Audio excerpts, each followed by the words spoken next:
Welcome, everyone. Today is Wednesday, March 22nd, 2023. It is 6:31.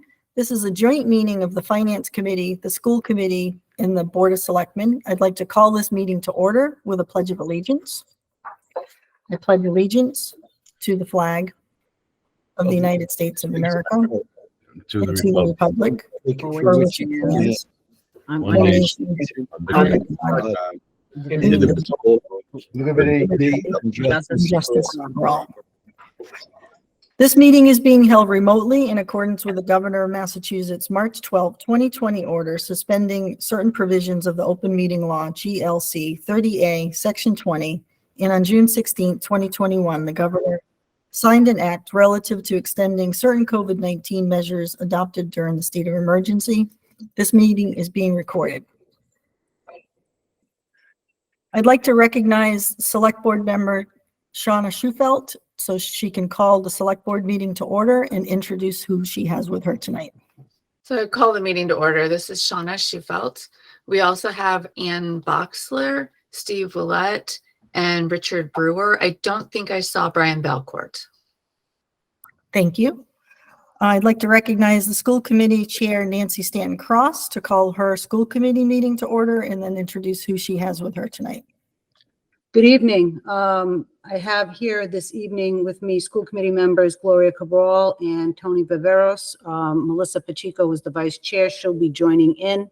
And Michelle Orlando is going to be joining in later by phone, but she is traveling, so she'll do the best that she can. We also have with us Superintendent Thomas Aubin and our Business Manager, Michelle Raposa. Thank you. Great, thank you. I'm Karen Rouse. I'm the Chair of the Finance Committee, and I'd like to recognize we also have with us tonight Cindy Brown, the Vice Chair of the Finance Committee, Hugh Morton, Gary Carrero, Lawrence Hallworth, and Zachary LeBrew. At this moment, I'm not sure. I have not seen Buzzy Barron. Oh, Buzzy's here. So Buzzy is also here. So everybody's here. So thank you. I'm going to ask everybody if you could please mute until we start our presentations. So thank you everyone for being here. And in the interest of time, when we get into our meeting, since we have 3 boards and committee members, the 17 of us, we're going to use our hand raising function in order to be recognized. I'd like to thank everyone from the general public that's here with us tonight. Right now, your mic should be disabled, but you will be able to use the chat function. The way that we're going to do the meeting tonight is we have 2 items on the agenda, and all the committees will review both items first, and then we'll ask for your patience. And then once the committee's done with both items, we're going to open it up to public comments and questions and open up your mics. You will be able to chat during the meeting. So if you have something that's quick or needs a point of clarification, you can raise that in the chat, and we'll do our best to monitor the chat and do that. But just be patient with us and let us get through our 2 items, and then we will open it up. We will open up your mics and everything. So thank you.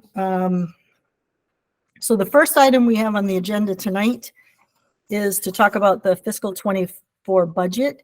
And in particular, there was a recent request for additional free cash from the school. So that's what we're discussing tonight. So the slide that is up on the screen, just to give everyone a quick update on where the budget process is the select board, I believe it was on February 21st, approved the budget and sent it over to the Finance Committee with recommendations. Shortly after that was approved, the governor's budget came out with additional revenue. So the select board met again and redistributed the additional revenue to the school and to the town budgets. And then that second recommendation came over to the Finance Committee. So the Finance Committee generally agreed with the same recommendations of the select board. And so where we are right now is we're close to finalizing the budget. We're still waiting on a couple of assessments from both Diamond and Bristol Aggie, but we're close to being able to finalize the budget. So the school this evening has additional requests Just to reiterate, in case someone can't read the slide that's here, and I almost can't actually. The current school number is 21,295,162. The additional request that's before us this evening for free cash, additional free cash, is 140,000. And that would make the school number in the gray box, is 21,435,162. And the school committee's proposed fiscal 24 budget number was 21,706,159. So that would leave, even with the free cash that we're discussing tonight, would leave a school shortfall of 270,997. So I'd like to turn the call over to either the school committee. Nancy, I'm not sure if you're going to be discussing that, but I'll turn this over to you. Sure. So I think that the direct question from the agenda of the meeting was a question by FinCom of the additional request of the 140. I know it was phrased as an additional request. We were apart in our number from the very beginning when we started off numbers before we got the additional number from the state. We were $1,060,000 apart between the town number, and gradually as time has gone on, we've gotten closer and closer to meeting the gap. But it was a huge number, and people ask, gee, what's the big jump for? And I want to be clear, every 3 years, we have contractual increases like everybody else does. 82% of the school committee of the budget in the district is salaries. And the WFT negotiation went on for a year, and they did agree to a 2-2-2, which was them doing really, as they say, taking one for the team, as so to speak, that they do in Boston. They really did in this contract negotiation, and I can't appreciate them more for having really looked at the numbers. They went through the stabilization fund for the town. They did their due diligence to see if there was any money in Westport available for us to increase their contractual request. And after all their research and they actually threw it through their accountants and whatever, they realized we weren't pulling their leg. There was no other money. But that increase, that bump comes every 3 years. And that really is why we had, that big gap. And you're going to see that big gap every 3 years.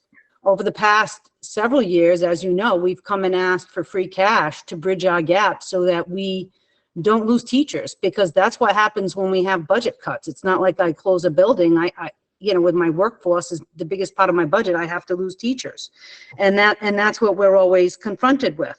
So when we came back on the one and asked for the 140, it was a negotiation with the town. We get where everybody is, and I know that there are people out there that have the opinion, the school wastes money and the school spends so much money, they don't turn any money back. I invite those people to come and sit with me and Superintendent Aubin and Michelle Raposa. I invite them to come and look. I've been doing this for 5. If there is waste and you can find it, I'd invite you to find it and tell me where it is, because if you look at the budgetary increases over the several years, there really hasn't been tremendous increases for the school system. We've been plugging the ship and putting Band-Aids on a leaking ship for a long, long time to maintain the district and the services that we provide. We're not providing anything different. We're providing, the same. And, I hear people from the community and they say, well, the enrollment's the same, or this hasn't changed and this hasn't changed. Well, the best thing I can say is if you cook the same meal the same way all the time and you don't introduce a different ingredient, the dish is always going to taste the same. I don't know what more you can do, but what these cuts have done, and I will tell you, is we are down to 2 principals with 3 schools. We don't have an assistant superintendent. I know there's conversation about our superintendent being the highest paid a person in town, and he ought to be, but he's the lowest paid superintendent if you look at the superintendents. There's 351 towns and cities. I think there's 300 crazy people that are crazy enough to be a superintendent, and we have one of them, and we're very fortunate to have him. he's taking the team discount, because if you look next door to Dartmouth and see what they're paying, and you look to Swansea, another small district, and look what they're paying, Westport's getting the benefit of the bargain from Mr. Orban. So I will defend that salary, because it clearly undercuts any salary of any superintendent similarly. But the 140, to be direct, the school committee's agreeing to this, and it does leave us with a deficit. But I will tell you what we're doing with the 140. The 140 goes to 2 positions, and that's a school adjustment counselor.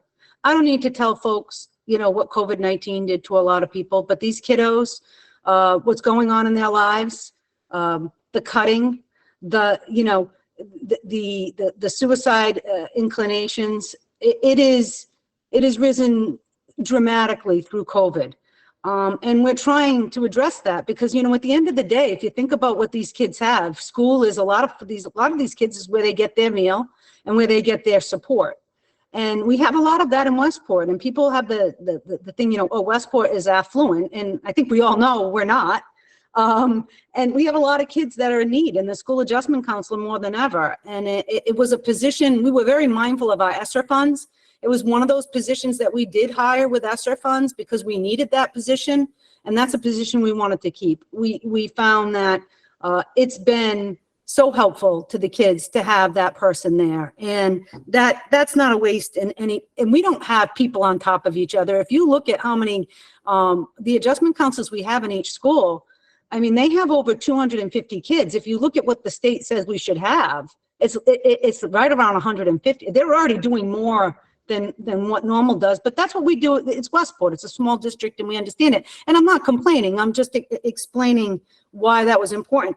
The other position is an Orton Gillingham teacher. That, for those that don't know, is a special reading teacher for kids with reading disabilities. And there's a lot of it out there, a lot more than I care to even think about. But an Orton Gillingham teacher is really helpful, helping those children with reading disabilities to learn a different way in order to access the curriculum. And that's really important, because if you don't offer that in your district, or you don't have somebody that specializes in that, those are the kiddos that leave the district for another school, and we pay for that, because they need that service. So by providing that teacher at that teacher's salary, we save ourselves 10 times over of losing kids out of the district because of that specialized reading teacher that we can provide for that disability that we find in so many IEPs. So we came back, and the school committee said, okay, we'll do the 140 if the finance committee and the board of select would agree that we would accept that. And as a result of that, the school will sustain $270,997 in cuts. So those cuts that we will sustain will include the following. We will lose a classroom, and we will then have to lose a teacher and a teacher's aide. That will then cause us to consolidate classes, making our class sizes at the maximum under the union contract. We will lose another teacher. We will lose 3 TAs, and we will lose 2 building subs. We had building substitutes because Westport pays less than some other schools for substitutes during COVID. Thereafter, we have retired teachers, which usually are subs. We don't have retired teachers that really want to go back into the schools anymore. So we had building subs to fulfill that need. We're going to lose our 2 building subs as a result of it, and 2 teacher assistants. So, I mean, there will be cuts in the department representative of the $270,000. Well, that will absolutely affect our population and the way that we provide our instruction, but that's what we have to do to meet the budget that we have. I know I've been, Karen, I've seen things coming in the chat, and I'm not going to necessarily respond to them. I don't know how you want to handle the meeting as to responding to those things. I was here to explain, as asked, what we were doing with the 140. If there are any questions on that, I would take those questions if you want me to start that way. Yes, thank you, Nancy. Yes, so we'll hold off on the chats for a second. So I want to open it up. Does the Finance Committee have any questions for the school committee regarding what Nancy just talked about? Let's see, Lawrence, you have your hand up, so Go ahead. Yeah, it's regarding the extra free cash and the cuts that are still necessary. I saw something about us losing the SRO at the elementary school. Is that still the case? Yes, I didn't address that, and thank you.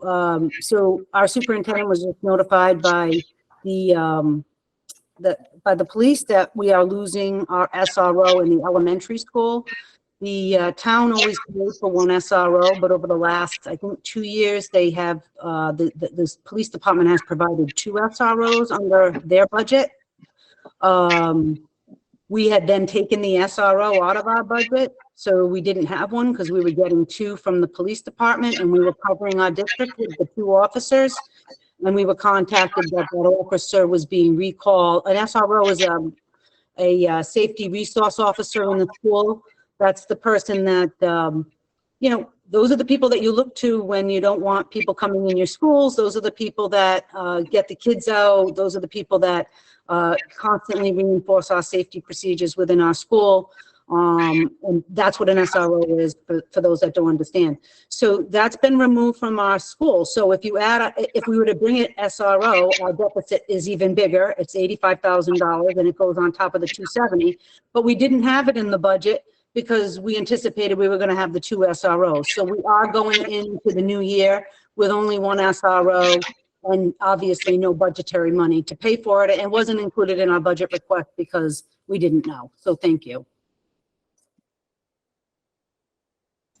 Thank you, Nancy. I know there's a lot of people, I think, that join the call after 6:30. So I just want to let you know that we're taking, if someone who's from the general public, that's not on the committees, you can raise a question in the chat.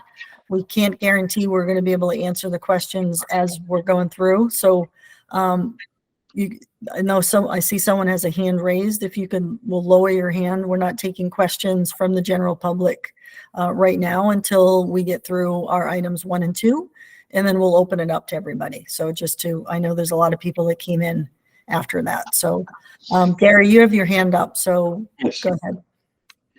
So I guess there's a question for Nancy. She just explained a little bit of this. So the 140 is for what again? 2? It's a school adjustment counselor, Gary, and the Orton Gillingham teacher is on the higher scale because you don't get them just coming out of school. That teacher came from another district. So I guess the only clarification I would need is, does it make sense to hire 2 high-level, well, I consider them higher-level employees than it would be to keep a program on and keep a classroom intact?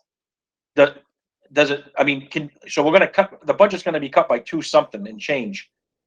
Could you use 140,000 and not use it to fund those 2 positions and maybe fund what we're going to cut as far as you mentioned, like cutting a classroom, or does it make more sense to do that?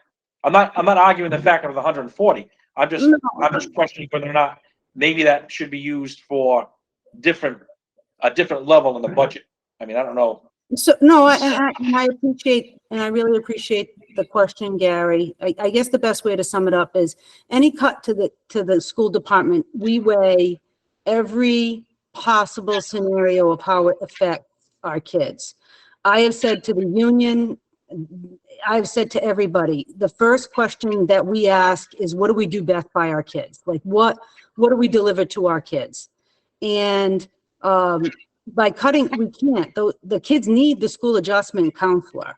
And the conclusion came is that more kids in a school, in a classroom is better than losing an adjustment counselor. And the money that we would spend not having the specialists in the OG therapy would outsource that child out of district to get those services. And those would be in the hundreds of thousands of dollars range.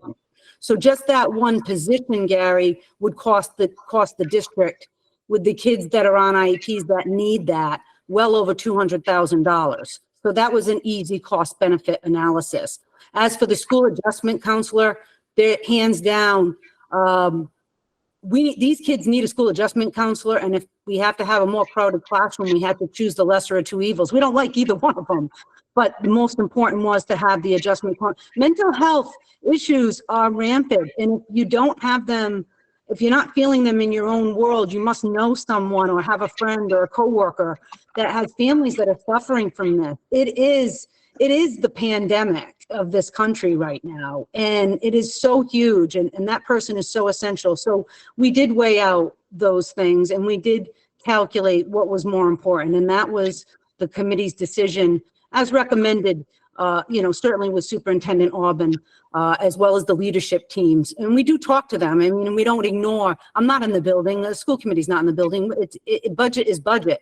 But we go back and we ask them, what's the cause and effect? How does this look? How does it feel for the kids? What is this going to look like?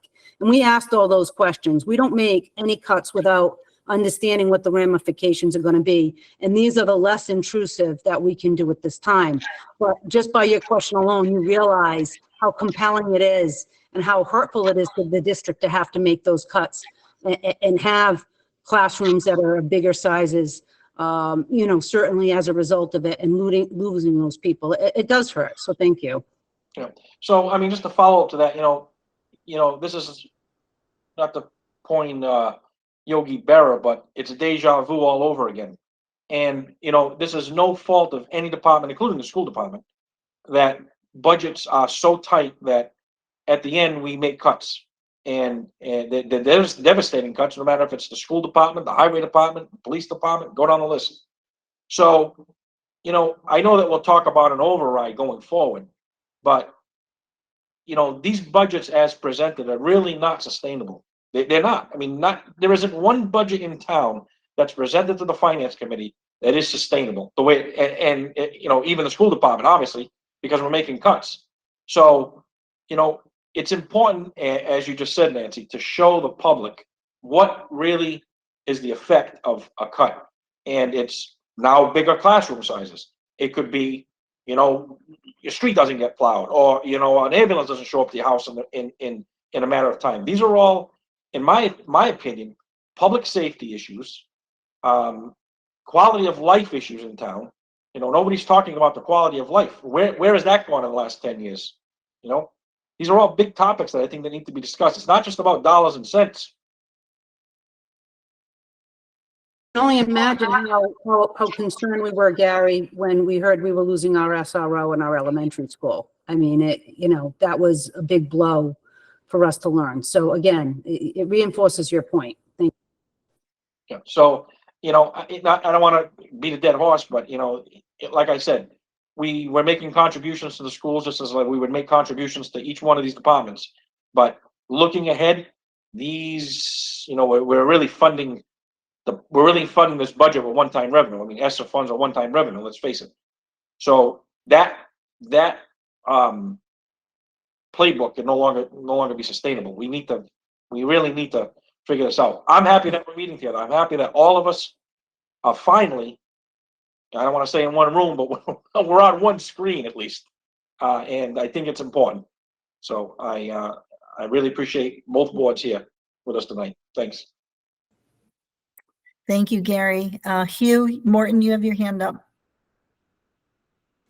Yes, I had to unmute. I endorse what Gary has been saying. The only question I would add at this point is, we know that the maximum addition of the levy is 2.5%. There's fringe elements from meal taxes and so forth, basically real estate taxes. The schools have commitment for 2% a year. That doesn't leave anything relatively for the rest of the town. I'm not in a position to criticize the budget. It's too complicated and too big. All I can say is, under these circumstances, absent an override, which we are certainly endorsing, but absent an override, how is it going to work next year? All the money goes to fill in the bigger hole, because $500,000 worth of free cash is already assigned to the schools this year. So no free cash goes to any other departments. More free cash? I'd like to see what the answer is.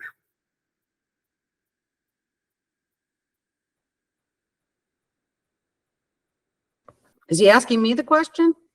Yes, You're asking me what question? What happens next year? yeah, I mean, what we have said is that there is a deficit of, there was $1 million to start with. I can't criticize the budget because it's too big and too complicated for an outsider really to get a grasp of it. Taking it at face value, you told us there is built in 2% at least next year and the year after. We know that the revenues of the town are limited to 2.5% on the real estate tax. So how are the pieces going to fit together for the budget after, not the budget we're working on, but the year after that? I don't think I'm in a position or should be in a position to answer that question. I'm here as the chair of the school committee. I'm telling you what the budget is. I am putting, the school committee puts an awful lot of time in creating their budget, as you just said, and it is what it is. So what's going to happen next year? I don't know, Hugh, what's going to happen next year. I don't know. That really is my point. We don't know what's going to happen next year. We do know we're not going to have a big burst of new revenue, absent an override, which we all endorse. And where does the money come from? It doesn't, is the answer, in which case I'm not in a position to criticize the budget, but I am in a position to say, if you don't have the money, then the suit has to be cut to fit the cloth. Into my comments.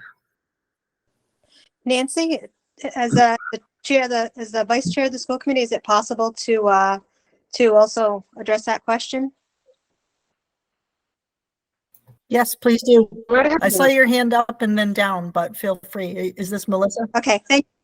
So I just want to say, Hugh, your question about, first of all, your statement about us making the budget too difficult for someone on the outside to understand is just not a simple fact. We would be more than I happy. didn't say that you made it difficult. I said it is. Again, if I could just finish, please. We'd be more than happy to go through the budget with anybody. It's a typical nonprofit budget that has different project-based and fund accounting. So we'd be happy to go through that with you. And as Nancy mentioned, the budget is what the cost, the bare bones cost of what we're able to do in regards to identifying, potentially what those costs would be for the future year or how to get that funding. That's impossible to do because we don't have, as Nancy mentioned, we don't have a crystal ball. The school committee and the superintendent, and I'm going to say actually the superintendent and his administrative staff do their very best at trying to ensure that they provide the best education they can for our students in the district. And they're not inflating the budget. They're utilizing the cost as minimal as possible. So we can't look into the future to provide that. And right now there is funding. And so I think if it's there and we're able to provide those resources to our students, then we should go ahead and do that because it is available at least at this point. And then we address it as we move forward, as we have throughout the years, throughout my life actually in this town. So thank you. Thank you, Melissa. Lawrence, you have your hand up? Sorry, I had to find the mute button there. Yeah, thanks, Karen. Thanks. I have to, I have to give a nod to Hugh there. I think, he raises a very important issue / question, which is maybe didn't come across clearly or has been misinterpreted, but it's a very valid point. And this is what we're all struggling with, right? The cost of delivering services that are required, particularly within the school district. There are untold multiple state regulations and requirements that must be met. And yet at the same time, whilst the state makes mandates about things, the services that must be provided and programs that must be delivered, they don't necessarily follow through with the cash to pay for them. So this continues to put a burden on the town, on the budgets. And Hugh makes a very valid point that, and as you said, we don't know what situations we're going to face next year. We've all heard stories of the things that have come up in recent years with unexpected costs for having to send kids out of district and other kinds of things. So we are in this kind of, downward spiral of diminishing year-on-year diminishing revenue in real terms, but increasing costs also in real terms. And I just feel like, we need to all be very, very mindfully looking at these issues and across the board. I mean, the school is a big target because it is a big budget. It is a big department. It has a lot of responsibility. It has a lot of moving parts. And I don't think any of us would actually believe that, that there's any sort of manipulation going on to make the budget more complex than it already is. It's just a fact that that's what it is. It's a very large, complicated organization to manage and run, and it requires a lot of funding. And if we as a town, we as boards, we as taxpayers need to be really seriously and honestly looking at these issues, looking at our revenue/debt problem, and trying to come up with creative solutions as to how we make it work. And yes, it is a year-on-year thing, because I know that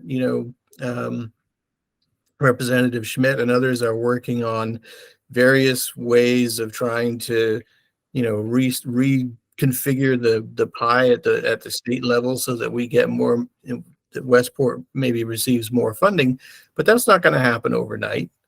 And we know that costs are going to continue to increase, and we're just going to have to find ways of working with that. And, if that means that we need to re-examine the 54-46% split, then that should be on the table. I remain somewhat, I'm ready to be convinced, but I still remain somewhat skeptical that an override is going to solve all these problems, unless we really look at the structural issues across the board as well. Thanks, Lawrence. Shauna, you have your hand up, so I'll let you go. So I think some of the conversation that we're having is really kind of part of your second topic that you want to talk about the override and the plans for that. I think the question, if I'm not mistaken, is for this portion, this topic is, does the Finance Committee support increasing the school department budget by another $140,000 from what we currently have, and that the source of funding could be free cash? And I, as one member of the select board, support the school committee's request. I think that the Finance Committee should approve amending their budget to reflect this $140,000. I think we have a lot of important things to talk about that are going to depend a lot on the Diamond vote on April 11, and they're going to depend a lot on an override passing. But I think the immediate question is, what do we do with the base budget for FY24? And I, for one, would support this request. Thank you, Shauna. I agree. I think, our discussion of the fiscal 24 budget and the override are so intertwined. And, I'd like to try to wrap up this conversation as quickly as possible so we can get into the meatier topic. But giving my 2 cents on what we're talking about tonight. In the last fiscal budget, in fiscal 23, the budget supported $300,000 of free cash to support the school. In this budget, with this $140,000, that would lead to $500,000 that would support the school. So the school deficit itself obviously is growing, which, I am in support of the $140,000 to support this budget this year. But I will say, we can't predict the future, but we can, right? So we know that revenue growth is limited. We know that expense growth is outpacing revenue. So if you fast forward to next year, it's likely that the school will need more free cash than $500,000 to help support that.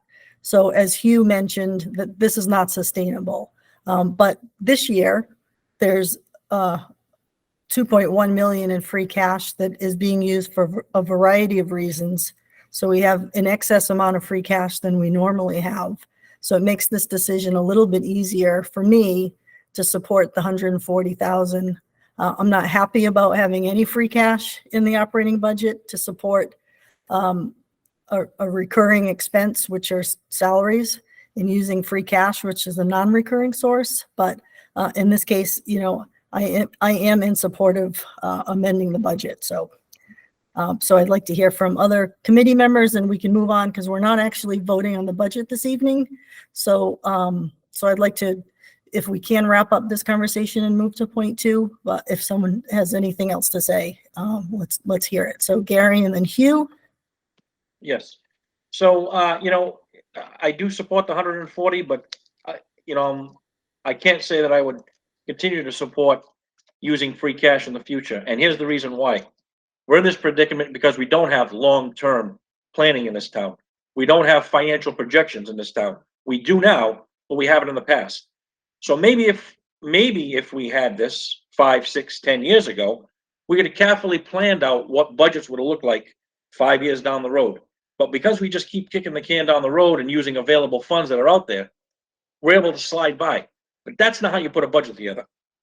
No other town in this Commonwealth can operate efficiently. Forget about going from year to year, but I'm talking about efficiently in the same process that we use in this town. It is just unheard of, and we need to break that barrier. We need to have long-term, not only capital planning, but budgetary planning in this town, so that we can say, okay, in fiscal 26, you know what?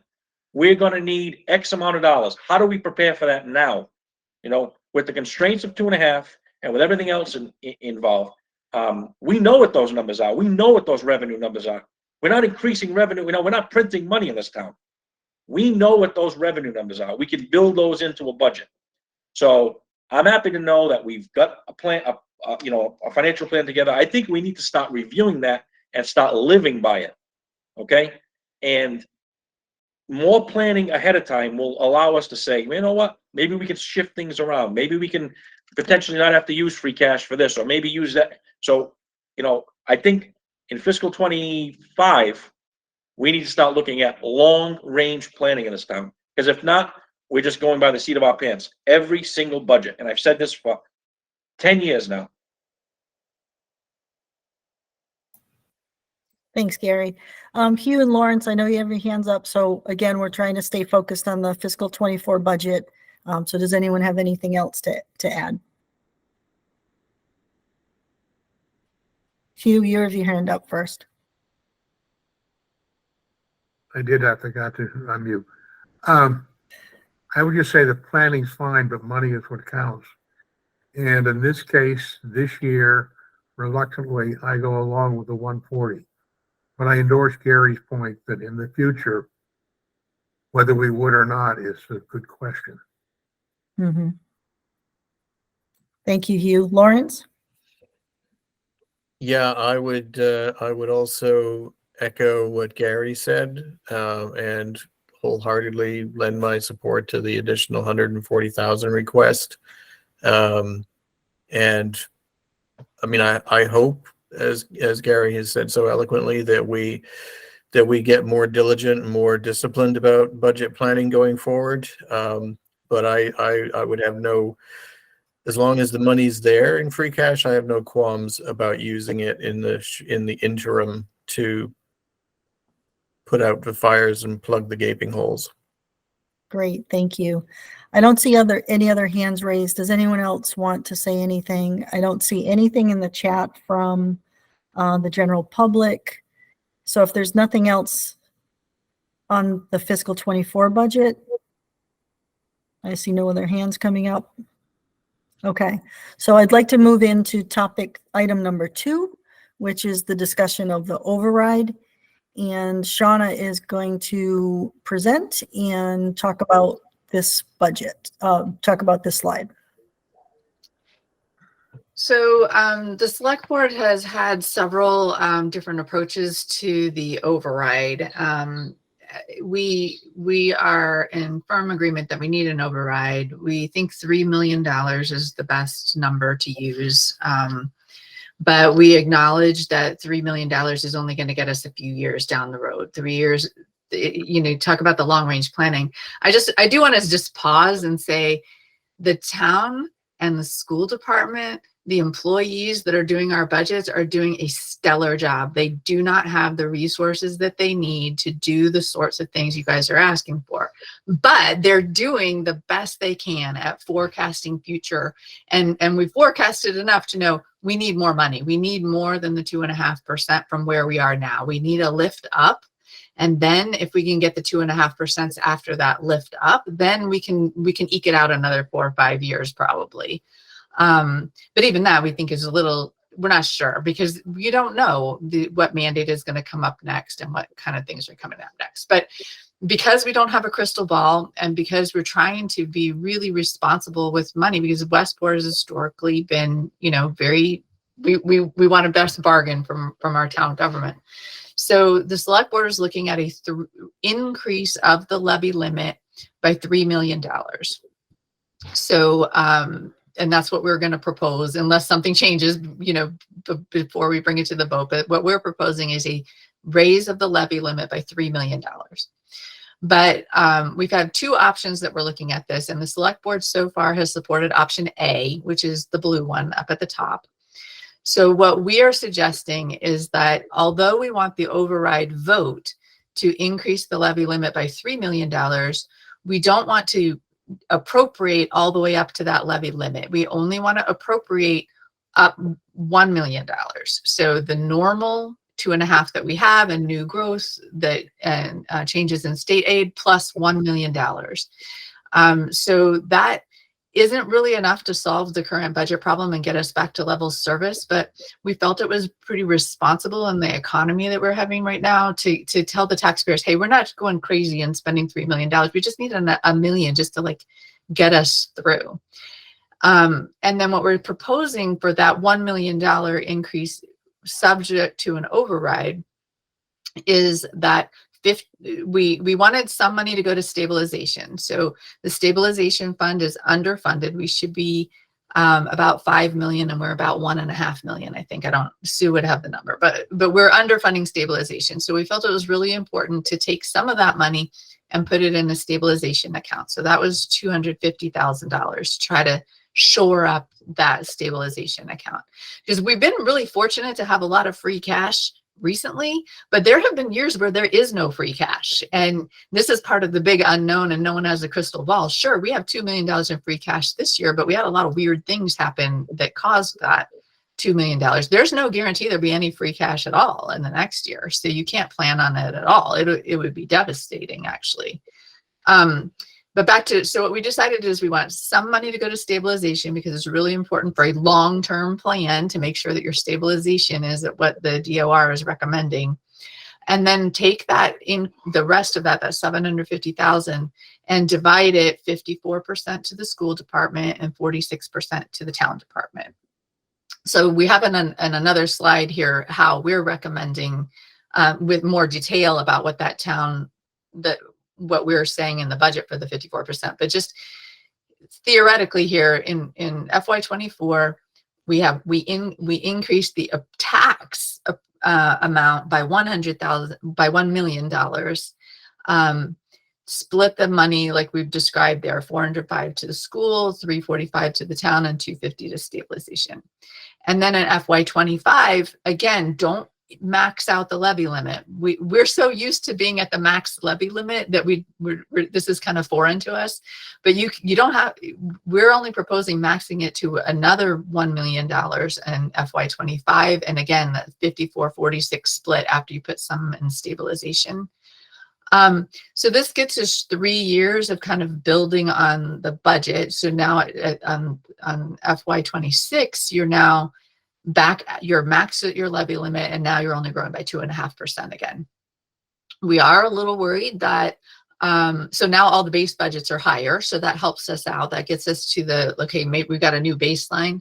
But we don't know that that's going to be sustainable in the long run. So what budget B is doing is, which we have not supported so far, but I've gone back and forth myself on this one. So with the override option B, it would say, let's increase the levy limit by $3 million. Let's increase the tax rate by the $3 million. Like, so phase it all in, and split the 54-46 to the town, but then put 2 million into stabilization. And the reason you want to put money in, that much money in stabilization, is that in future fiscal years, you can withdraw that money from stabilization. So we think it will extend the length of time before you need your next override. But it also, we're concerned about, why do you need to tax people right now in a tight economy, just to put it in a savings account? A lot of people, we're concerned that a lot of people might not buy into that. But the reason you do that is so that your next override would come it would extend the period until you need your next override. So I think the next slide is more about how, did you want to stop and talk about that? Or do you want us to talk about specifically where we wanted the money to go? Let's hold for a second to see, does anyone have any questions or comments on that before the next slide? Just to let everyone know, the next slide that Shauna was mentioning is some details of how the town and school would spend the dollars more specifically. But I see Richard Brewer has his hand up. So hello and welcome. Madam Chair, thank you. And my question is one I really think I should know the answer already, but this override is a little different because we're doing it in segments. So I guess the question, and somebody asked me this recently, a voter, in fiscal year 27, does the levy go back to the lower level? No. Or typical of overrides in the past, it stays that way forever? If that's the answer, which I think it is, then we have to just make sure we articulate this correctly, because in looking at this, some people would think it's just a 3-year override. It's almost like a temporary. No, it's going permanent. to expire at the end of 26. And I'd say, no, it's these overrides continue on. So in fiscal year 27, we will have a higher levy, the amount that supports $3 million, and that'll continue on. So it doesn't end like excluded debt. Am I Right. correct? The increase. So what'll happen is we'll just be at the new base levy. So it will be the levy as it would have grown for 2.5% plus another $3 million. Well, it's a little bit different. So it's just $1 million and then 2.5%. And then, so your levy limit is going to grow, but the zero on the levy increases. The levy isn't going to increase any more than the regular 2.5%, but it doesn't go away. It's not a temporary, it is permanent. That's why we think it can get you, 4 or 5 years, because you're taking the whole base and lifting it up and then going 2.5% of that. Yeah, that's okay. If I may follow up, Madam Chair. But it's just to be clear on that, because some people think it's a temporary, like an excluded debt. I didn't think it was. In fact, I was sure it wasn't, but I just want to be clear on that, because that could cause some confusion and voters might think that voting for temporary override. I think most voters who would be inclined to vote for this would understand that, but just wanted to make that point. Thank you. Hugh, you have your hand up? And I didn't mute for once. I tend toward favoring the all at once, but I understand that is a jump on the taxpayers, et cetera. So it may turn out to be wiser to phase it in over the 3 years as indicated. The other thing I would note is the stabilization fund is not only a savings account for unanticipated, but it helps with the bond rating. So if we don't have any particular projects for borrowing at the moment, but you never know. And with a better stabilization fund, as rates are going up in general, it would help us get a better interest rate. Thank you, Hugh. Lawrence, you have your hand up? Yeah, thanks.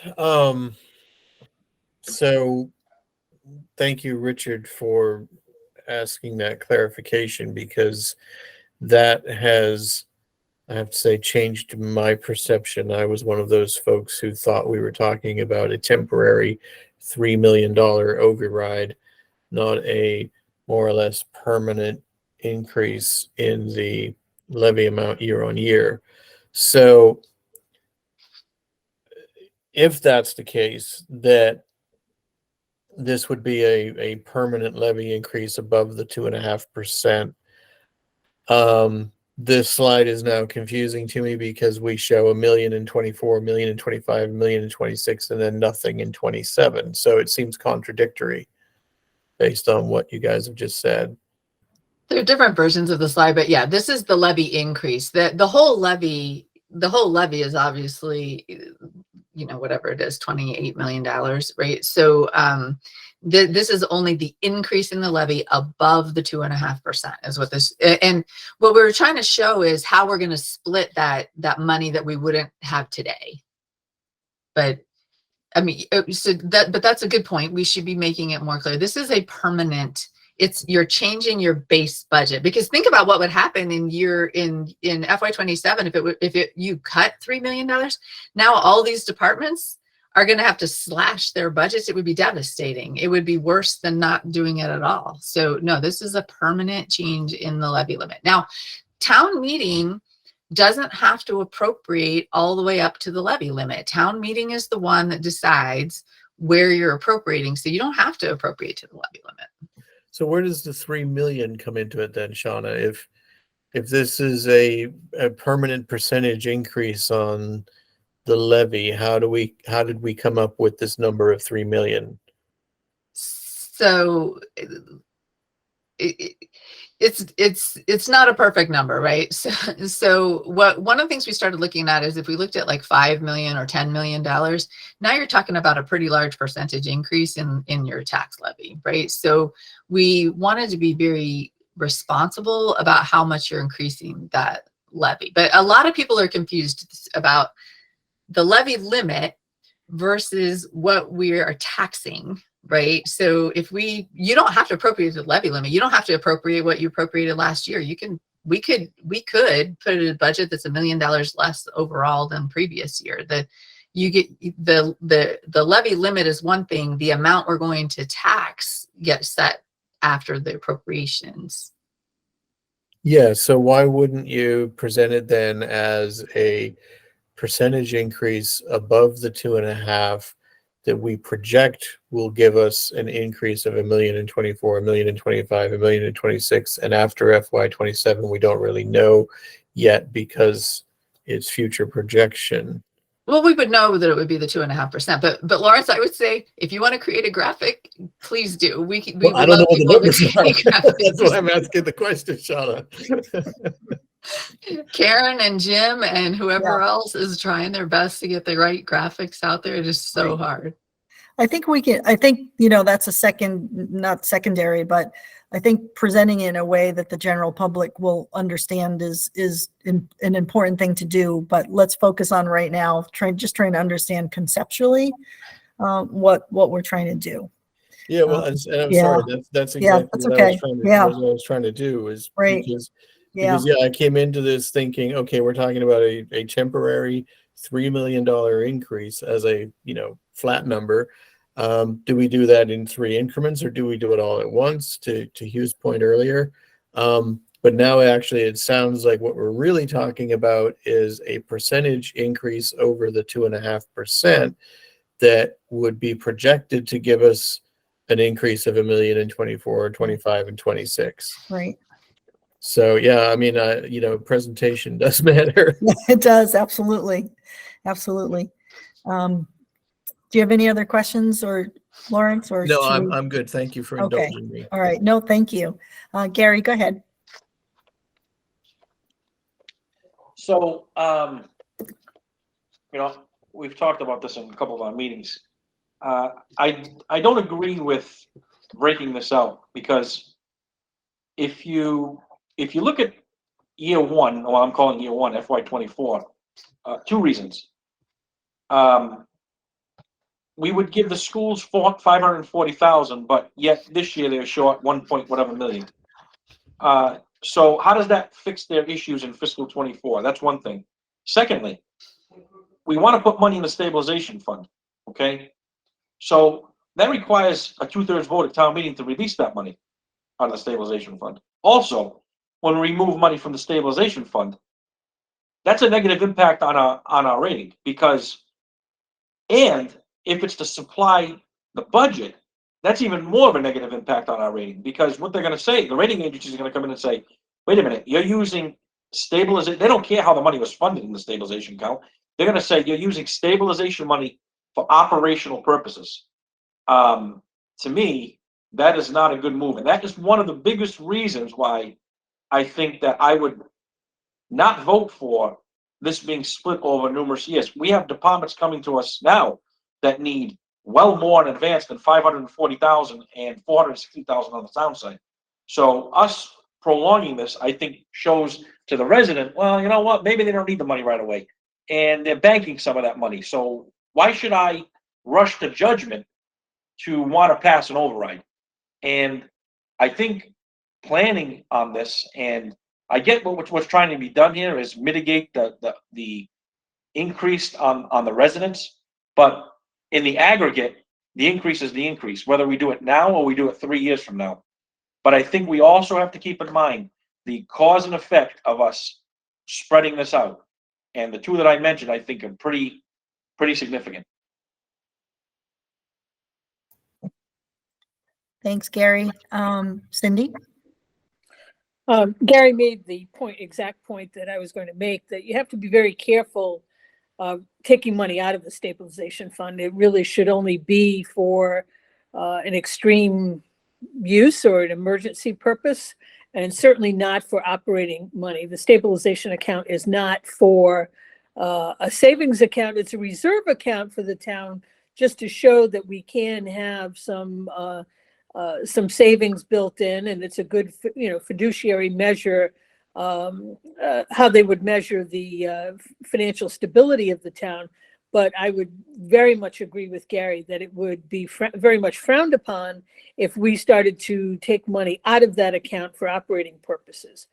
And to Gary's second point, I also agree, he was reading my mind here, that I think it's a very difficult question to ask the taxpayers to fund what's ostensibly a savings account for the town. As much as it's needed, I get that, I get it. To have them pay more now for something that we're not going to be using currently. So although I am a supporter of the override, I think it's far more important for us to show the very specific and dire need for those funds today. Maybe $1 million isn't enough in the first year. Maybe it's really $1.5 million, and then maybe $1 million, and then maybe $500,000 as we kind of grow into this. I'm not saying there's any magic number, but to do the $3 million up front, although it's very tempting and it's advantageous for us to have that additional funds today, I think it's a difficult question to ask the taxpayers to come up with additional funds out of their pocket that the town does not have a specific use for currently. We don't know what the future is. If we have a $3 million override limit, and we propose that we will stay to $1 million a year, and we could show those funds, I think that builds up a lot more credibility than kind of an open 3 million, and we don't know what we're going to do with it next year. We're going to save some.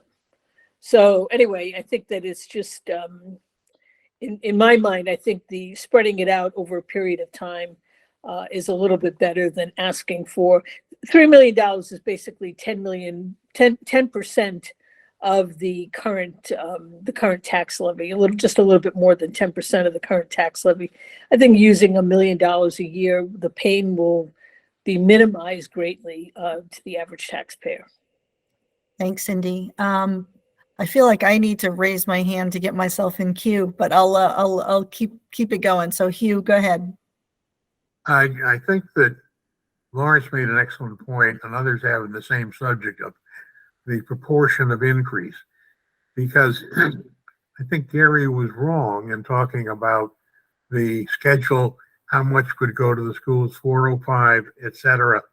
That's the addition from the override in addition to the built-in 2.5%. So that whatever the figure is, but it is unintentional, but it is a distorted presentation of what would become available. And Lawrence's point about instead of 2.5, whatever the percentage levy increase would be, may be the way to put it, because it is not only permanent. We all know that schools and such project overrides are limited to the project, otherwise it's permanent. But the question of the amount and the impact, yes, it's a tough equation. We can't predict the future. We do know inflation is high, and that makes all what we're talking about that much harder.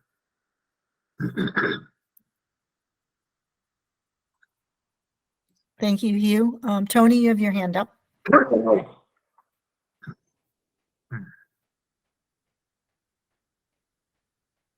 You're still on mute, You're Tony. on mute, Tony.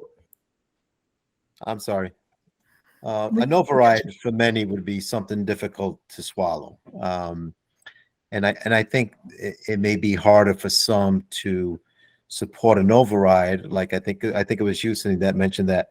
But we're asking for $3 million, but we're going to go ahead and put $2 million in savings. I think that might be very hard for some people to kind of wrap their head around that. Option A to me, is like being a little pregnant. You can't be a little pregnant, and I think that just kind of, I think to get the biggest bang for your buck, I think you would need that $3 million, sooner than later.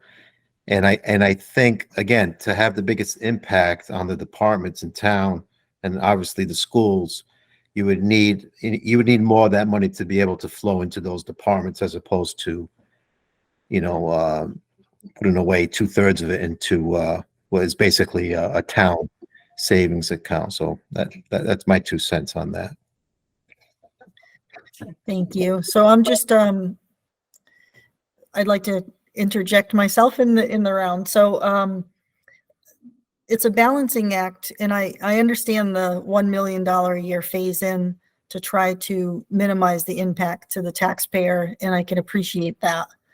But my concern on the first scenario, so if we just talked about the school budget for fiscal 24, and the deficit that the structural deficit that the school has is about $800,000 in fiscal 24. So they're going to be supplemented about $500,000 of free cash, and they still have cuts of $280,000 to make. So that's almost an $800,000 structural deficit for the school in fiscal 24. When I look at option A and see the override would bring $405,000 to the school, that's not going to solve even their fiscal 24 problem.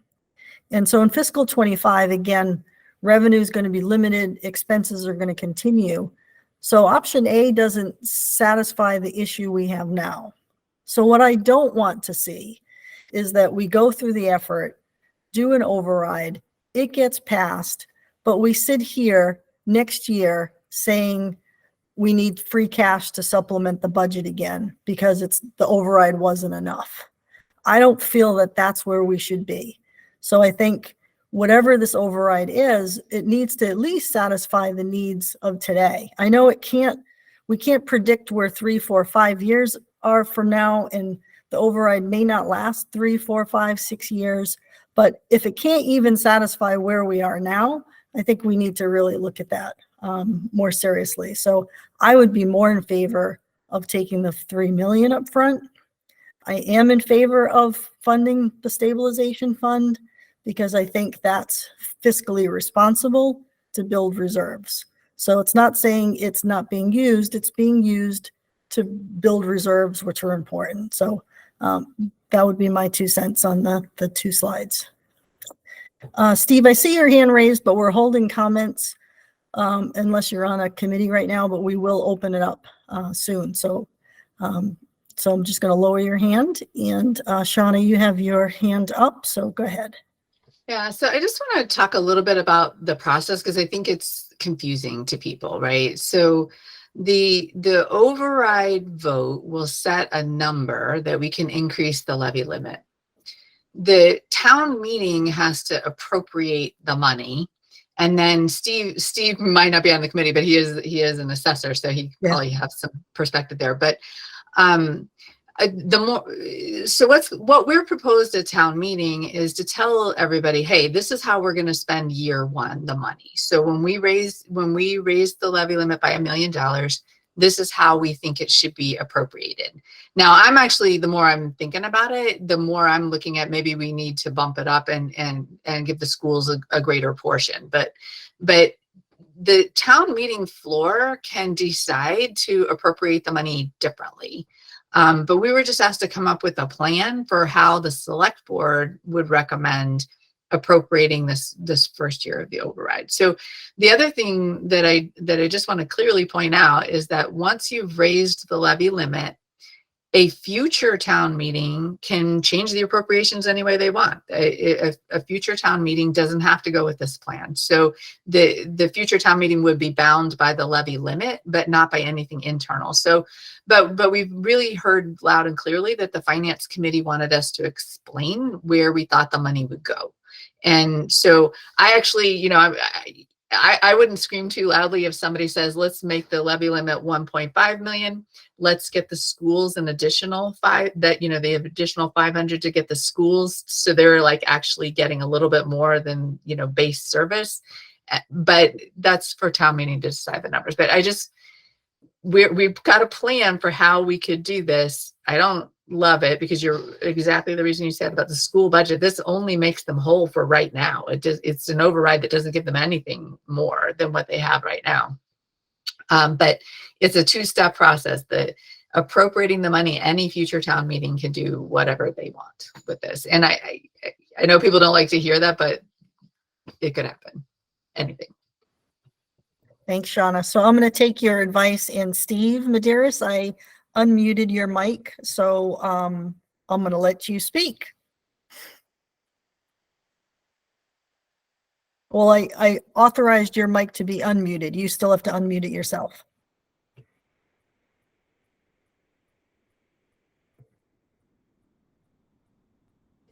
Or maybe Or at he's least not. Did we lose him? There we go. We good? Oh, thank you. There you go. Shauna saved you. So thank you. The $3 million override, we're figuring that's going to cost $67 per $100,000 of valuation. So with the median value of a home in Westport around $500,000, you're looking at 335, right? 67 times 5. Yeah, $335 annually, an increase in taxes for the $3 million override. I just wanted to, I weren't sure if you people are all aware of that, but I had made that public. Thank you. Thank you, Steve. All right, so Lawrence, you have your hand up.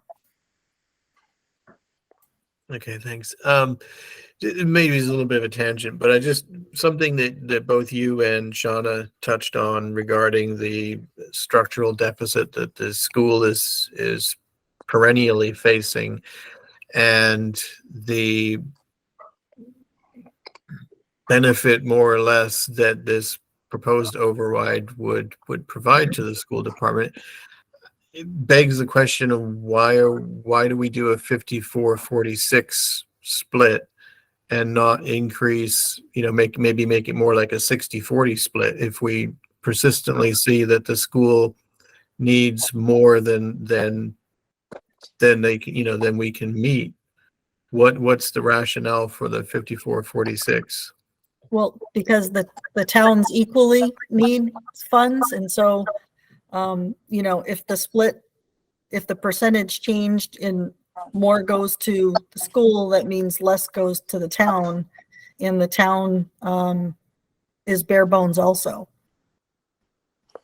Yeah, understand that. It seems like from all the discussions though, that there's a burning platform and there's a couple of brush fires, and it would seem that, even with the override, we're going to fix some of those holes in some of the other areas, but the school is still going to have a major issue. So it seems like, that seems to be the elephant in the room that doesn't get addressed. So I just wanted to raise that question. Yeah, it's a great question, and I'll let Shauna maybe move to slide 2. But even the 46% that's to the town side doesn't solve all the town issues either. So that's also being prioritized. So that doesn't take care of the town side either. So Shauna's got her slide. Oh, before we go, I think Hugh had your hand raised, so I'll let you, Hugh, do you have something? And then we'll move into the next slide. Yeah, just a couple of things. And Shauna made a very good point, and I think it's important for all of us. We're not going to cure the financial problems of the town for the foreseeable future. It's a day-to-day, a year-to-year, things change, circumstances change. We're dealing with the present circumstances that we need to deal with as best we can. 3 years hence, who knows? There'll be somebody new in the White House. A lot of things may change, and it'll be coped with then when the time comes.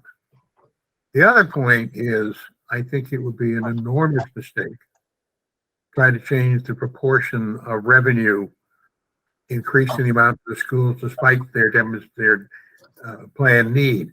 It would ensure the defeat of the override, because the town side of things for years has been saying, why do we increase it? It all goes to the schools.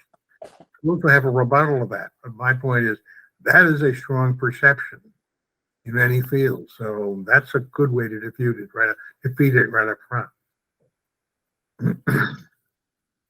Thank you, Hugh. Shauna, it looks like we have no other questions at the moment. So if you want to, oh, wait, Nancy up and down. I'm not sure. Nancy, did you want to comment? Just a very brief statement to what Hugh said.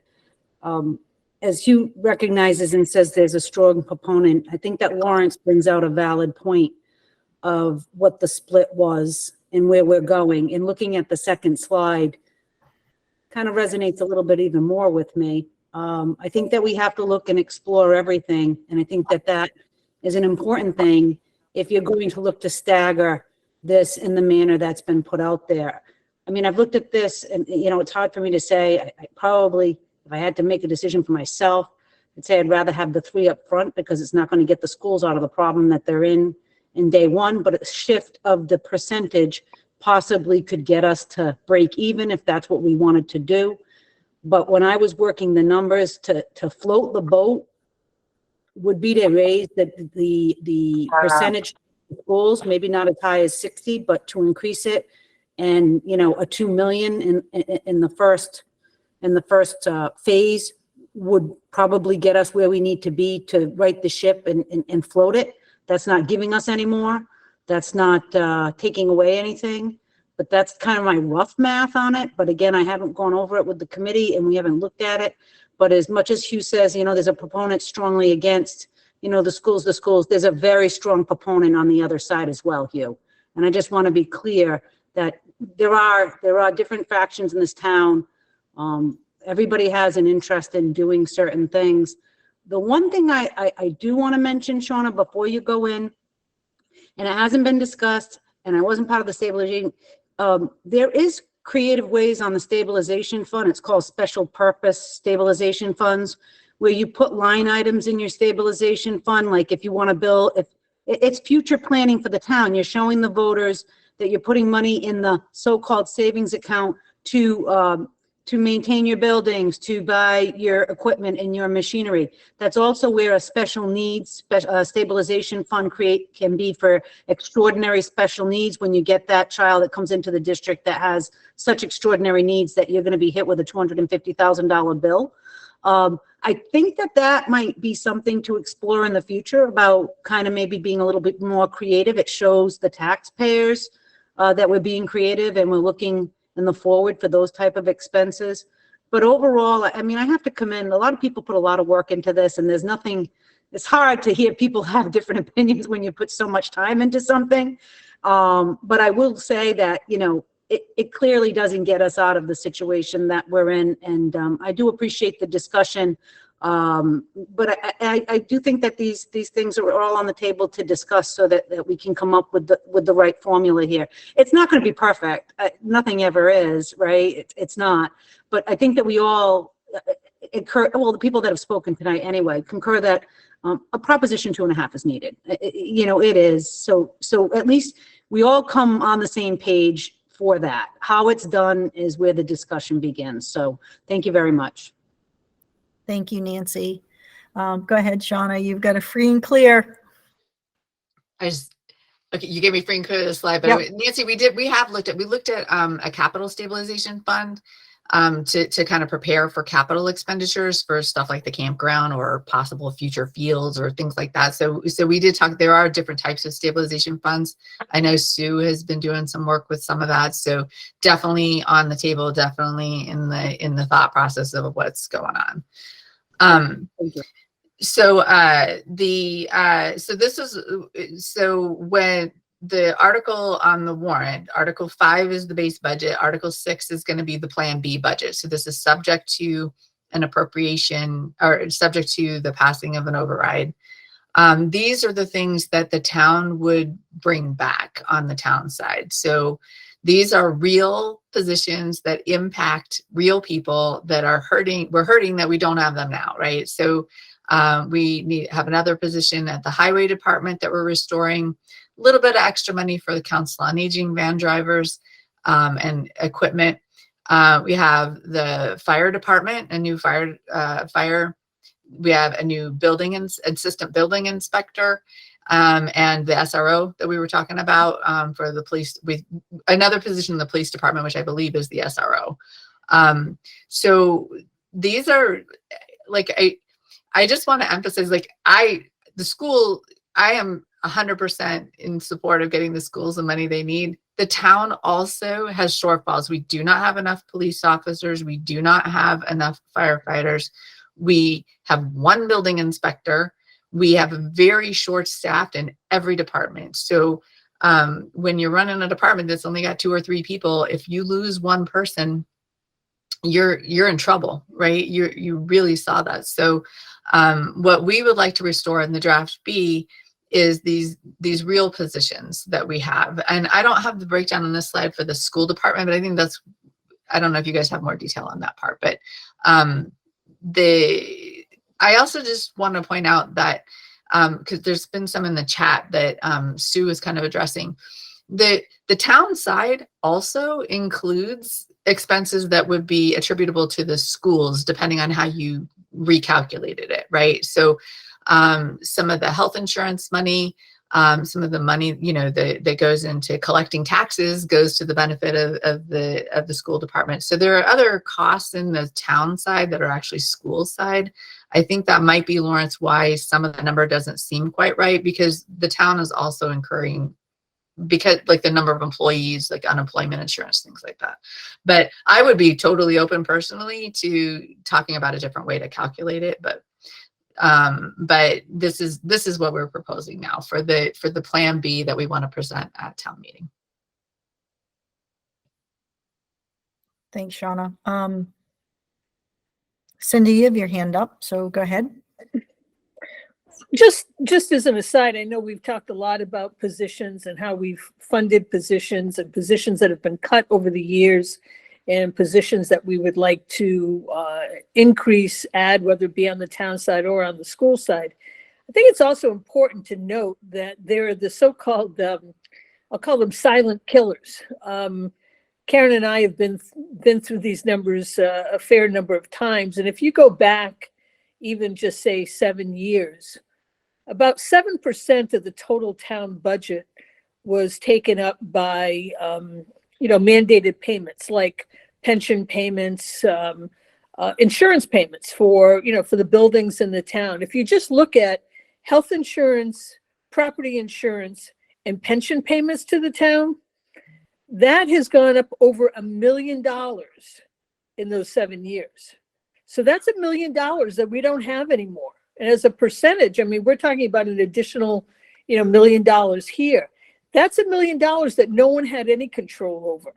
So there's a lot of these little silent killers that will come up, and all of a sudden you look back and you go, wow, we're paying $1 million more. It used to be 7% of the budget. It's now 15% of the budget. So it's actually even more than $1 million. Our pension payments are up $1 million over that period of time, just the pension payments. Our insurance payments for building insurance are up about $300,000 in that same period of time. So you just look at those things, and they're going to eat at both the town side and the school side, because that's money that comes out of both sides of the budget. So there are things that are beyond the control of everyone right now. I know that the school has mandated issues, the town side has mandated issues.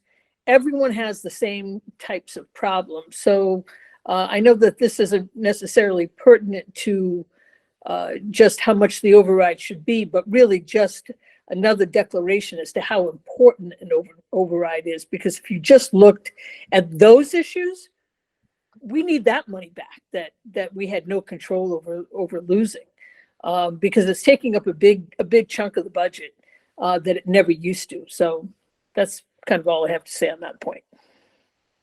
Great, thank you. So I don't see any other questions, other hands raised from committee members.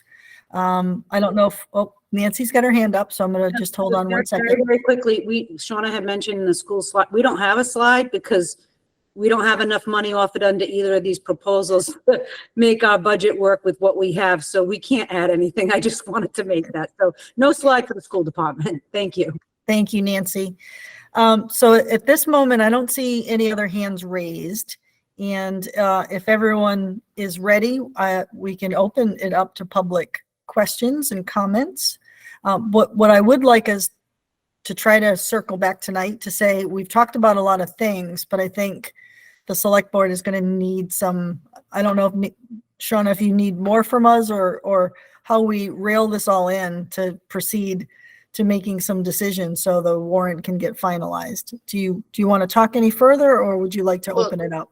Well, so, I mean, just so the select board, this is our recommendation for the plan, for the Article 6 for the warrant. So, if somebody else had a different proposal and wanted to bring that to us, but this is our proposal for the amount that we believe should be included in that article. All right, thank you. Okay, so I see no other hands raised. So what I'm going to do is we're going to change the controls. So we're going to allow the general public's mics to be enabled. So I'm going to ask that you keep your mic, even though you have the ability to enable your mic, keep yourself muted until you're ready to ask a question. We're going to follow the same format that you would raise your hand, and then I'll recognize you. I would ask that you keep the topic as best we can to the override or the fiscal 24 budget. And I'd like you to limit your comments and questions to no more than 2 to 3 minutes. So I am going to go into the host controls right now. Oh, microphones are turned on. So if anybody has questions, you can raise your hand and I will recognize you.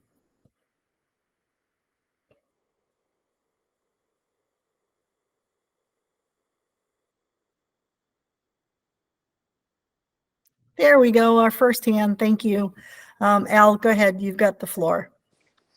Well, of course, I couldn't keep my mouth shut, and I thought this was a wonderful. If you could just identify yourself too. Oh, sure. Yeah, Al Lees, recovering grocer, and so I just wanted to say how important this meeting was, and there's, it just highlights there's no easy way out of this.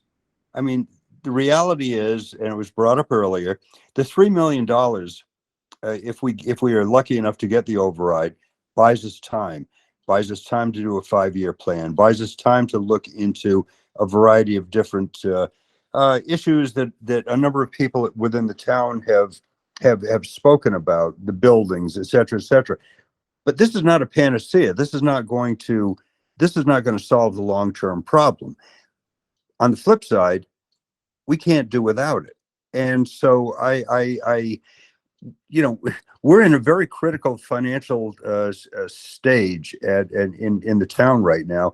And I hope that people understand that this is not just as simple as saying, oh, stop doing this, stop doing A, B, C, D, let's not have the, a part-time position in here and that will solve all the problems. This is, this is big stuff. And so I just want to say thank you again for convening this meeting, explaining. Hopefully more people will, listen to it, and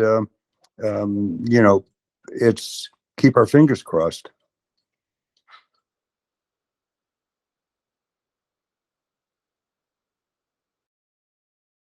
Now, Karen, you're on mute. Thank you. Betty Slade, you have your hand up, so you have the floor. Thank you, Shauna. Yes, one of the things that we've been emphasizing is that benefits to the town or services to the town will be cut if we don't do the override.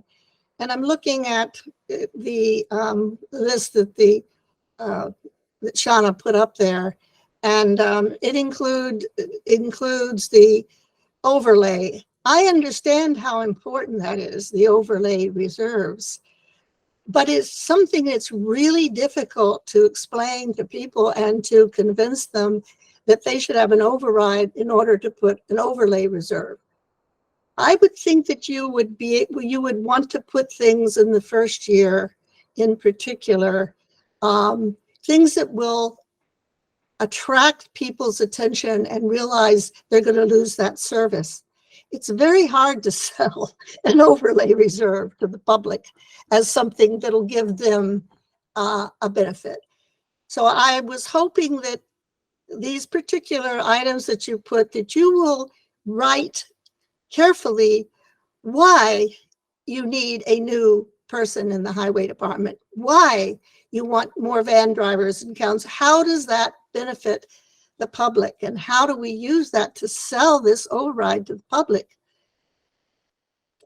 So that's one of the things that I'm hoping you'll be thinking about, is really good explanations of why you chose those particular topics. That's all. Thank you, Betty. And just this draft is March 10th, and we had discussed this in a finance committee meeting. And since this time in the fiscal 24 budget, the finance committee has already addressed the overlay reserve by adding to it. So there may not be a need to put it into the override budget. So there's some reconsideration going on to some of these numbers. So that may change, but this is the most recent version that Jim has put together. So thank you for your point. So that may change. Jeff Bull, you have your hand up, so go ahead. Thank you.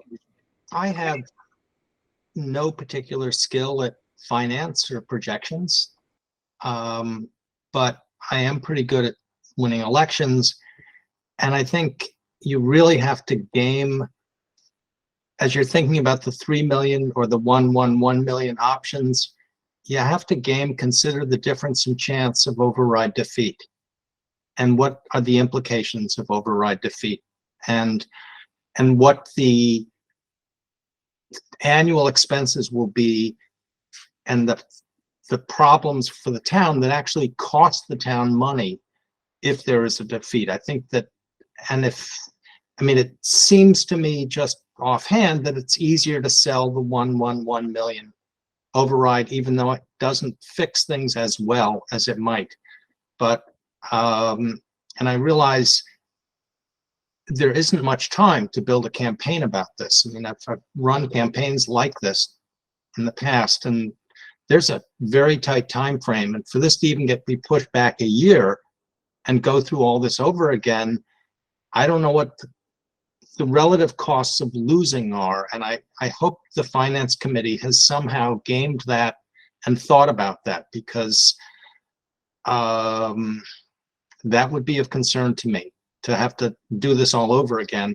particularly given that we don't have much time to build a campaign for this year. Thank you. Thank you, Jeff. I see no other hands raised at the moment. Were there any chats? Did any comments in the chats go on? I know the chat room was pretty active and people were helping answer questions, so I appreciate that. Was there anything else in the chat room? But Betty, go ahead. You've got your hand back up, so go ahead. You might be muted.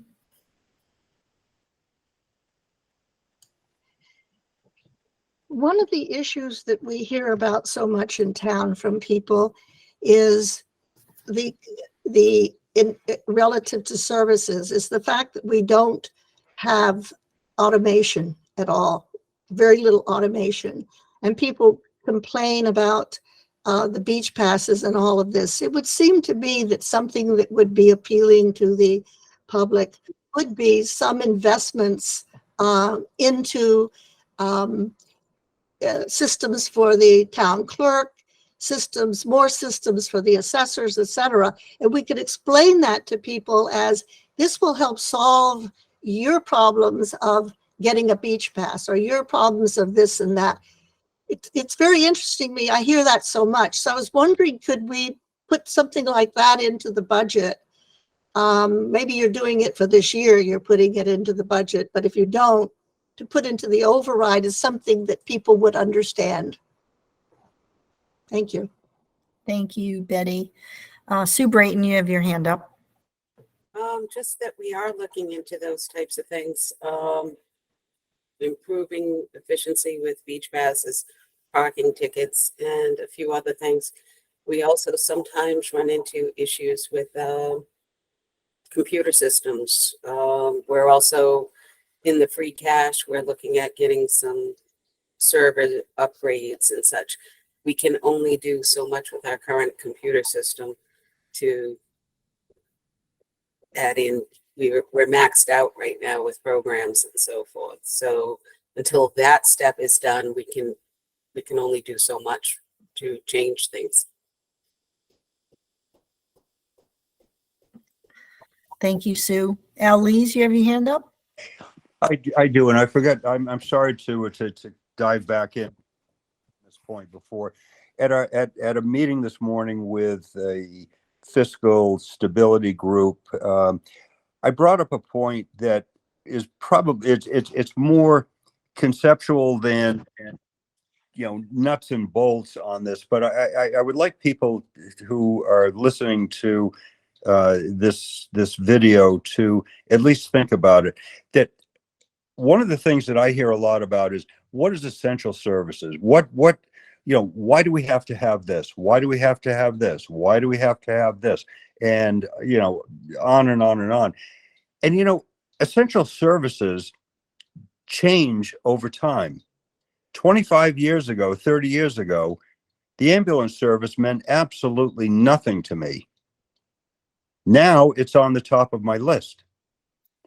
I call it the heart attack paddy wagon, and schools have always been an essential service. I mean, I went through school, through Westport schools, from the Point School in a 2-room schoolhouse all the way through to the old high school. I never had kids, but I paid up to 65% of my tax dollars that went to the school department. It's the cost of living in a civil community. It's the cost of us having a community that we can be proud of, and we can walk around, and that we can look and feel and talk to people, and not be at loggerheads all the time about why did they do this? Why did they do that? So I'm just bringing this up as more of a big picture thing, but I think it's important for people not only to look at the nuts and bolts numbers, which can be pretty boring, even though I chew them for breakfast like many on the finance committee. The simple fact is that we are living in a community, and we need to support the community. And it's not always, painless, but it is the way that we I believe that we, should be considering any of these overrides or whatever is how we want to live now and in the future. So with that, I again appreciate everything you guys are doing tonight.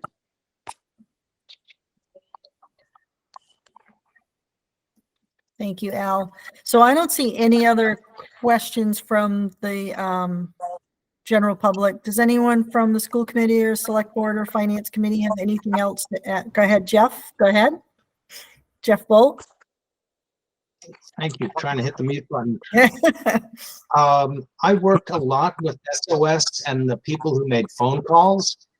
And I used to be a professional pollster, and I did polling as they were doing those phone calls. And we changed the message of the phone calls at one point from "we really need the money, we really need the new school" to "this will save the town money if we take the state money. This is a way of getting money away from the state. This will save the town money and save you money in the long run. It is worth making this investment because it will save us money. It is more expensive to fix the old schools and tear the old school down."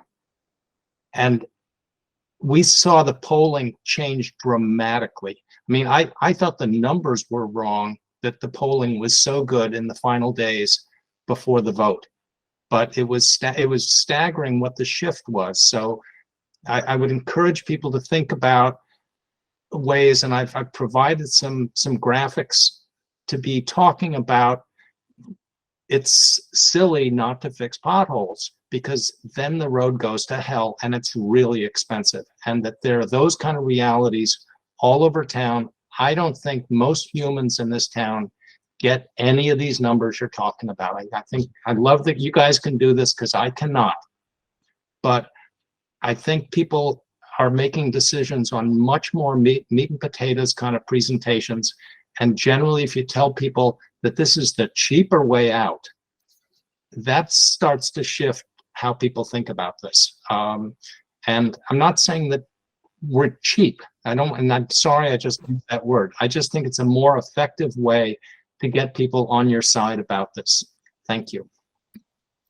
Thank you, Jeff. Hugh, you have your hand up. I think that's an excellent point. And a couple of things I'll throw into the mix are someone else would have the figures, but I suspect that having a understaffed police department, an understaffed fire department may have an effect upon insurance rates potentially. And that's exactly Jeff's point, that if we have these ability to have up to standard, I'm not suggesting quality, I'm just quoting numbers, that is a help in saving you money in an area that everybody concerns about their insurance.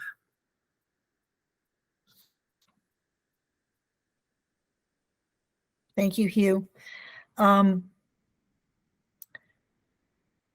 Steve Olet, go ahead. Karen, I just want to bring up a point in case we try to delve into this bigger with the 1 million point. My thinking with the 1 million is with the 250 going to stabilization, then we don't have to hem and haw like we do every year for the amount to put in it, and we could use that other small amount, like say the 100,000 for this year, to go into the budget. It looks better with the auditor that we're earmarking 250,000 to go in, and it'll be there. I know it came up before that we don't want to tap into it, this and that, but keep in mind the money that we have, the little bit that we have geared to go into there now would now go into the operated budget, and we'd gear that toward helping the 250K toward helping our bond rating and helping our audit down the line. I just wanted to clarify that because I'm sure people might try to modify it to try to put more into other departments. But again, like Gary touched base on, if we've got the long-term plan and we're showing where the money goes, it actually helps us in the long run. Mm-hmm. Thank you. Very good points. Nancy, go ahead.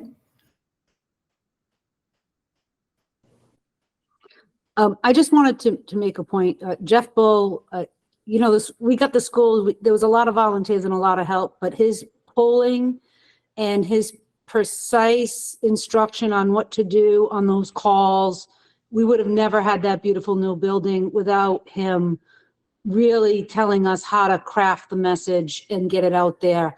And if you want to Prop 2.5, he's the guy, if he's still willing, and it sounds like he is because he's a crazy guy, to, dig back in again. But he was tremendous with his insight on polling and pollstering. We're very fortunate to have people like Jeff. And I wanted to thank Al Lees and the Stabilization Committee, of course, that have done so much work to come up with the Prop 2.5. We have a lot of volunteers here in Westport. And I on behalf of the school committee, and I know we're a big budget, and I know not everybody likes to talk about it, but I do appreciate the conversation, and we do really appreciate the volunteerism and all the effort that's been made to get this to the forefront. So I just wanted to thank you on behalf of the district. Thank you. Thank you, Nancy. And I don't see any hands up, so it's already 8:11, and if no one else has anything new to add, I'm going to move to a motion to adjourn. Does anyone have anything else they want to add? This is last call. Don't we have to do each committee separately? We will do each committee. Thank you, Steve. We will do each committee. I just want to make sure that this is the final call here, so I don't see anything. Okay, so I am going to ask Nancy to adjourn the school committee meeting with a roll call. Thank you. I'd like a motion to adjourn this meeting. I'll second. Do I have a second? Second, Gloria. Thank you. Can I have a roll call? Aye, Gloria. Melissa Pacheco. Gloria, Tony. Rob. Aye, Tony Viveros. Hi, Nancy Stanton Cross. Thank you very much. Thank you for coming. Appreciate it. Thank you. Shauna, you next for the select board motion to adjourn and roll call. So I'll entertain a motion to adjourn. I'm going to just call on you in order. Anne? Oh, I am Boxler. You have to move it. You have to Oh, move you it. want me to move? Okay, I'll move them adjournment. And I will second it for convenience. Shauna Shefelt. Now go ahead, Anne. How do you vote? I am Boxler. Steve? Aye, Steve Willett. Dick? Hi, Richard Brewer. And I, Shauna Shefelt. Thank you. Thank you very much. Now the finance committee will entertain a motion to adjourn. So I'd like a motion, please. Motion to adjourn. Second. Seconded. Thank you. I will do a roll call. Cindy, Cindy Brown, aye. Hugh Morton, Hugh Morton, aye. Gary Carrero, Yes. Buzzy Barron, Yes. Lawrence Halsworth, Aye. Zachary LeBrew, Aye. and Karen Rouse. Aye. Thank you very much and have a great night.